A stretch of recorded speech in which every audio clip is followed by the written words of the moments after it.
Welcome back to another tutorial. It's been about 9 months since I uploaded my last tutorial. In this tutorial, we'll be exploring how to mine. So something like just breaking a rock, breaking a tree, it'll all follow the same logic. Alright, so I'll just give a quick example and then we'll look at the coding of how it's done. So we'll go to this guy, he'll give us a pickaxe.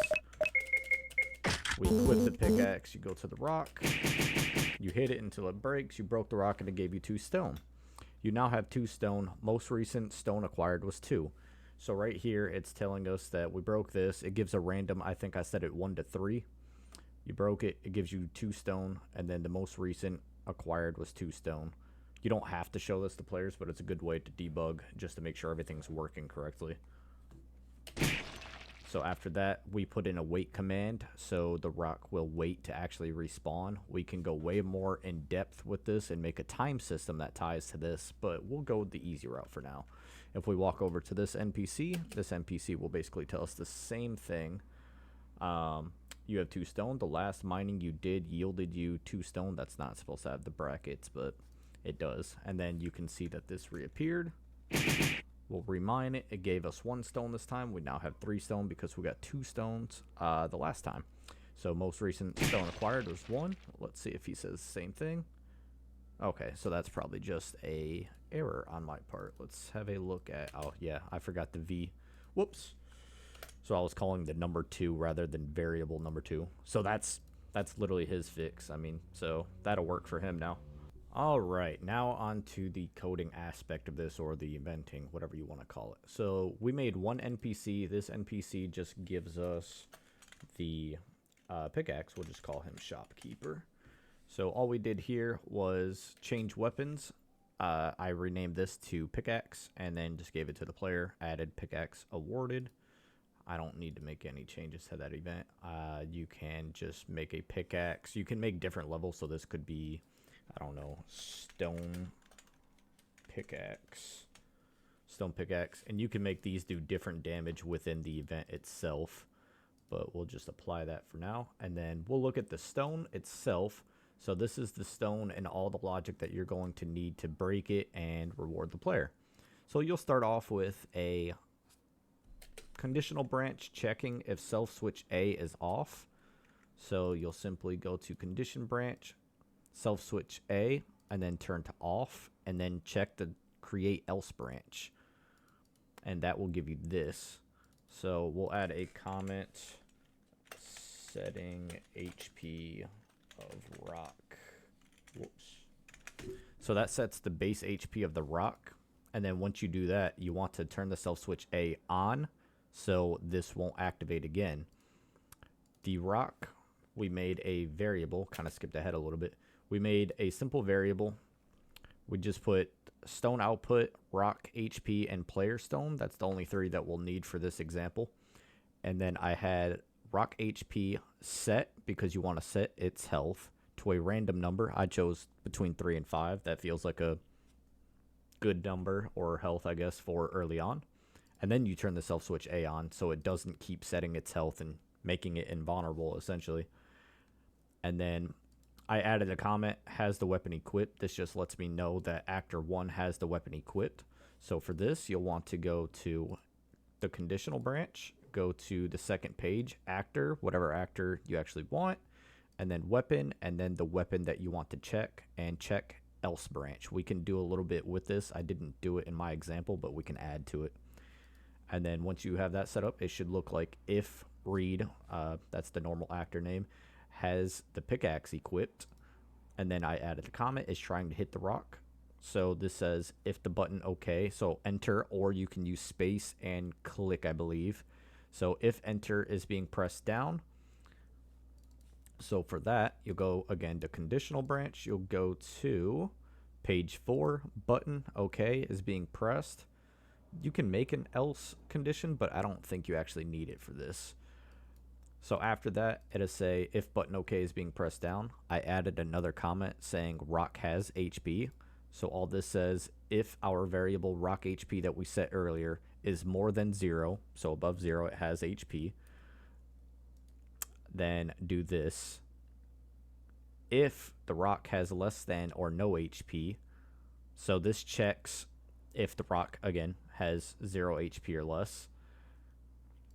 Right here. Then it adds to the player's stone. You broke the rock and it gave you 2 stone or whatever we ended up getting. We ended up doing 2 different variables for this. So we did stone output just to display to the player and kind of better keep track of what's adding to make sure that we're doing it correctly.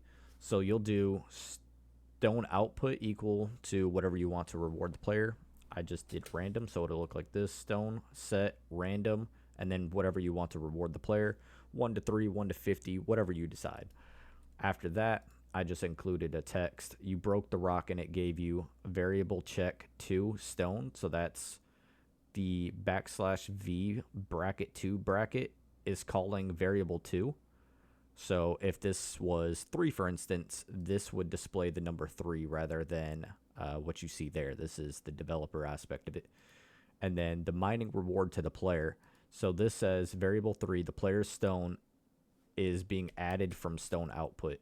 So stone output is adding, or my bad, player stone is getting added from stone output. So if stone output has 3, this is adding to this. It's kind of weird the way that looks, but so if we did that backwards, it would be adding what the player has in their inventory, we'll say, to the stone output. So you want to make sure you do this correct. It'll be player stone on top, add variable stone output.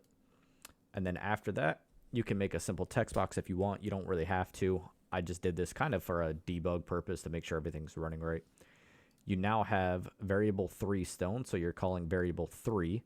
And then the most recent stone acquired is variable 2.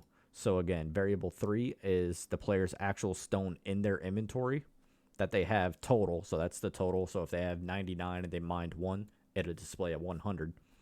And then variable 2 is what they most recently acquired. So in that scenario that we just did, it would have been 1.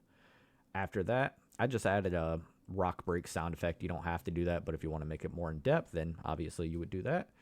And then when the rock is at 0 HP, after it gives the player all of the stone and all that good stuff, it switches to the second page. The second page is just the broken rock and the respawn.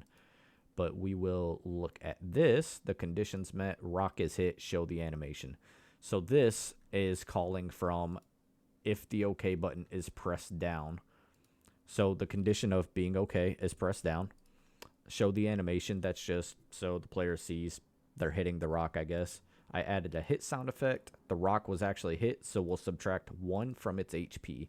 So that will simply just look like control variable, subtract rock HP, 1, or you can even do random. If it's maybe a cheap pickaxe, let's say a wooden one, you could do 1 to 2, and then you get a better pickaxe. It could be 2 to 3, whatever you decide. We can go a bit more in depth on that if you guys want something more in depth.